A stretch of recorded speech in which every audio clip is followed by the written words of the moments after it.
Hello guys, क्या हाल है आप लोगों के? बढ़िया हैं आप लोग?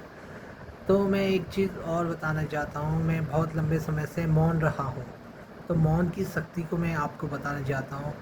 आप जब मौन रहना शुरू कर देते हैं तो आप मुंह से नहीं बोलते, आप फिर स्पिरिचुअली बोलना शुरू कर देते हैं। आप अगर किसी से हेट करते हैं, लव करते हैं, कुछ अच्छा फील कर रहे हैं, तो आपके हार्ट बीट लोगों तक पहुंच जाती है। लोग उस चीज़ को महसूस कर पाते हैं जब आप मौन रहना शुरू कर देते हैं। मुझे तो मौन रहना पड़ा, क्योंकि मैं एक प्रकार से सिग्मा मेल हूँ। क्योंकि सिग्मा मेल जो होते हैं एकांत में रहते हैं, और मेरे को एकांत में रहना ज़्यादा अच्छा रहता है। हालांकि I am surrounded by so many guys, so many people, but जो उनकी आभा मंडल होता है, लोगों का आभा मंडल होता है, मैं उनसे उस आभा मंडल में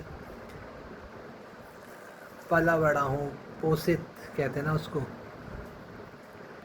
लोगों का जो ऑरा होता है ना, एक इंसान अगर किसी लोगों के बीच में रह रहा होता है तो उसको एक अलग एहसास होता है। अगर वो काफ़ी गांव के एरिया में है, काफ़ी दूर दूर रह रहे हैं, तो कुछ फिर लोगों को आदत पड़ जाती है लोगों के साथ रहने की। मेरा तो ये ऐसा है कि मैं अकेले रहता हूँ, लेकिन मैं लोगों से surrounded I am surrounded by two many people. मैं लोग हैं यहाँ पे, बहुत सारे लोग हैं, तो उनकी जो आभा है, उनको मैं आभा को फील कर सकता हूँ। एक बात देखना, जिस समाज में जो रहता है वहाँ पे ज़्यादातर क्राइम कम रहते हैं। जो समाज से कट के रहते हैं वहाँ क्राइम ज़्यादा रहेंगे। असल में एक स्क्रिप्ट लिखनी ज़्यादा ज़रूरी होती है, लेकिन मैंने यहाँ पे स्क्रिप्ट नहीं लिखी है। फिर भी मैं कुछ अपने अंदर की बातें बताना चाह रहा हूँ।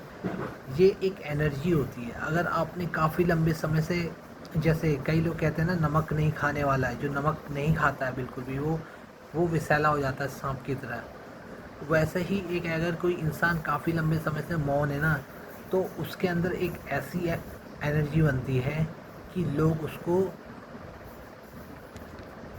लोग उसके अंदर की एनर्जी को ही पहचान जाते हैं, वो कैसा फील कर रहा है, तो उसी के अनुसार वो रिएक्ट करते हैं।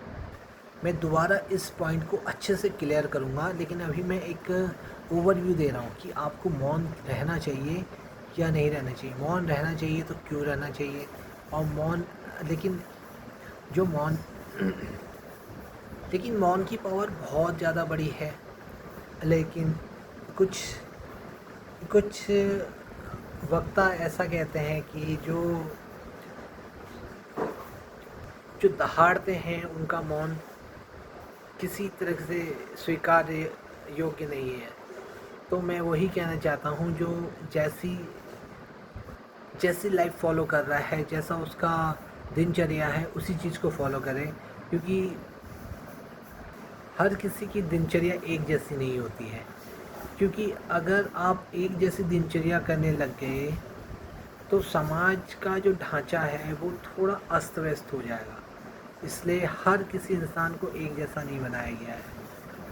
अगर लेकिन फिर भी ट्राई करने में क्या है। लोग कहते हैं कि आप शुरू कर सकते हैं। लोग अपने एक्सपीरियंस शेयर करते हैं कि आज मैं एक्सरसाइज कर रहा हूँ, उनको आप फॉलो करते हैं, तो वो चीज़ें अपने जीवन में आप उतारते हैं, फिर आप उस तरह की लाइफस्टाइल जी रहे होते हैं। तो वैसा ही एक ये भी मौन भी वैसा ही है, उसको अपनी लाइफस्टाइल में एक प्रकार से उतारने की कोशिश करनी चाहिए। मैं काफ़ी लंबे से मौन रहा हूँ, तो मैं इसकी मौन की पावर को जानता हूँ। आप आंतरिक रूप से बहुत, एक तो जो स्टडी करते हैं, अगर वो सोशल मीडिया से जुड़े हुए हैं, अगर सोशल मीडिया में भी काम कर रहे हैं और दूसरा अपनी पढ़ाई भी कर रहे हैं, तो ये सामंजस्य बिठा अपने हिसाब से सामंजस्य बिठा रहे होते हैं। लेकिन अगर जो पढ़ाई कर रहे हैं और उनको ज़रूरी है एक मेंटर की, मुझसे अच्छा मेंटर कोई हो ही नहीं सकता, ऐसा मैं नहीं कह रहा हूँ। लेकिन मैं एक बता रहा हूँ कि अगर साइलेंस को फॉलो करते हैं तो आपका बहुत बड़ा काम रुका हुआ काम आगे बढ़ जाता है। साइलेंस पे मैं एक वीडियो बनाऊंगा। अभी फ़िलहाल ये वीडियो एक ओवरव्यू है, बाद में बनाऊंगा मैं, अभी फ़िलहाल एक ओवरव्यू है। तो मित्रों, ये वीडियो काफ़ी 5 मिनट का हो गया है, इसलिए अब इस वीडियो को थोड़ा सा विराम देते हैं। ओके, थैंक यू, दिल से आपका अभिवादन। जय हो।